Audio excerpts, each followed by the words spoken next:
Sunilji. Thank you for inviting ADTOI and me on this session. A warm greetings to Mr. Vinodji and Vijayji and all the esteemed panelists here.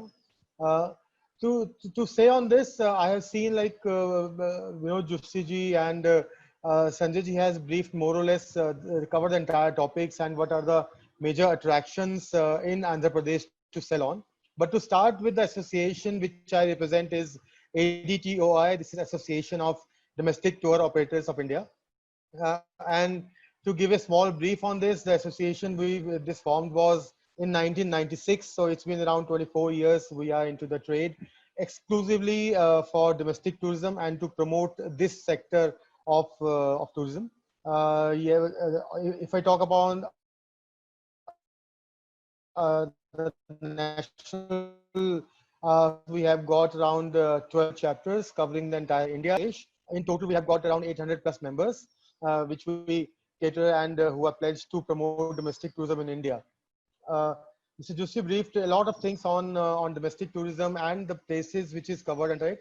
But yes, we are very fortunate to have our convention in 2017 at Andhra Pradesh. We have done it in Novotel Hotel. Mr. Ravi is here from Novotel.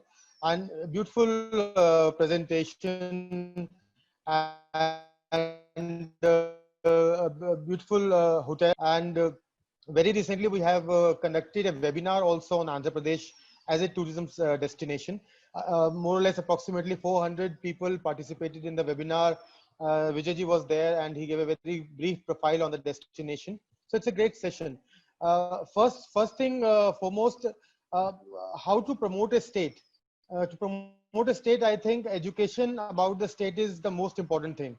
We need to know and understand the destination. For that, of course, we conduct webinars, we conduct study tours, we conduct fam tours to the destination so that they can sell it better.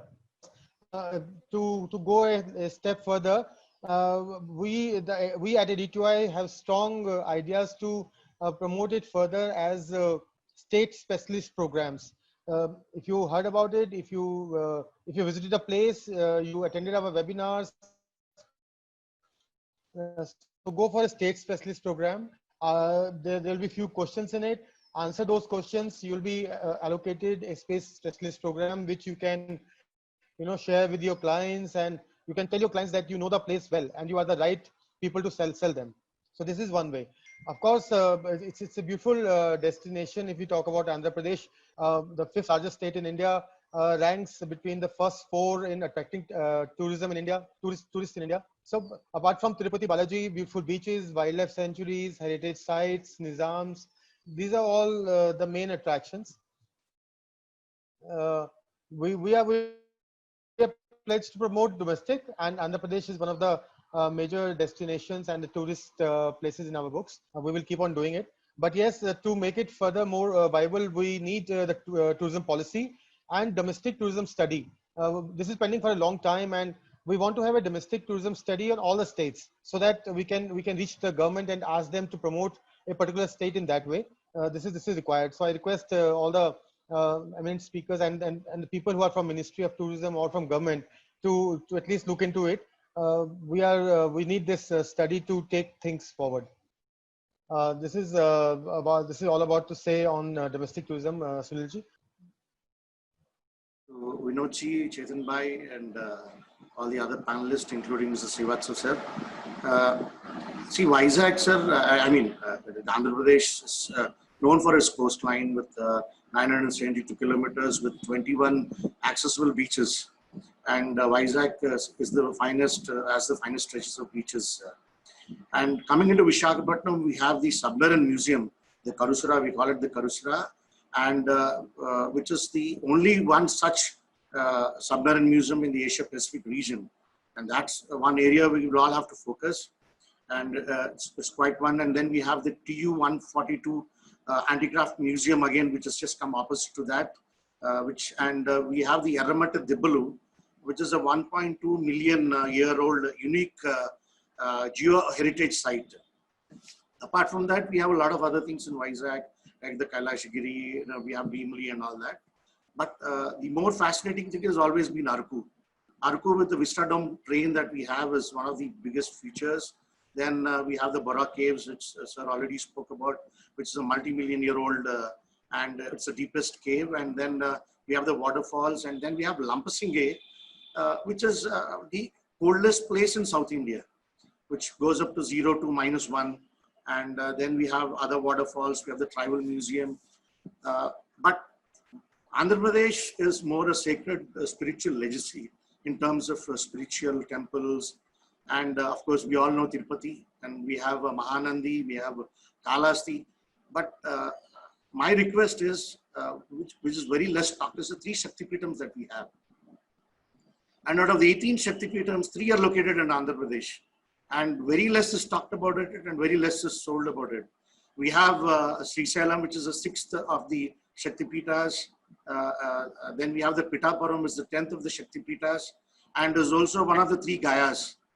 Then we have Draksharam, which is the 12th of the 18 Shaktipitas, and is also called the Dakshin Kasi. I think this is an area where we'll have to all look at stimulating. This has not been sold, this has not been talked about, and we have not sold our Shaktipitams. We have other famous temples like Arsavalli, Simachalam, we have Anavaram, then we have Srimukam, we have the Kanakadurga temple at Vijayawada, we have the Sri Kurmam, then we have Lepakshi, we have Puttapatti, then we have Kanipakam, then we have Pushpagiri is a temple which was in the ancient scripts of the Ramayana. It was mentioned. So then we have adventure sports, which is like Vizag, we have the scuba diving. We have trekking also at the Eastern Ghats, and Jindagadda, which is the highest point, which is about 1690 meters or 5540 feet, is the highest point in the whole Eastern Ghats. Eastern Ghats is all the way from starts Orissa and goes all the way into Karnataka, Orissa, Andhra, Tamil Nadu and Karnataka. And close to Araku, we have Jindagadda, which is the highest point.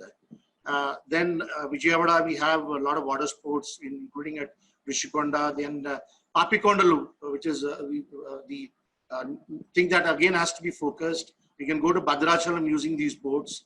And then less talked about things is the Orvakal Rock Garden, which is about 1,000 acres of land, and then got a lot of sculptures of garden. The ancient caves are also there, a lot of rock formations. Then the Bellam Caves. It's one of the longest cave systems open to public in India, which is 3229 meters, and 1500 meters has been allowed for the public. Then we have Gandikota. Gandikota, which is called the Grand Canyon of India.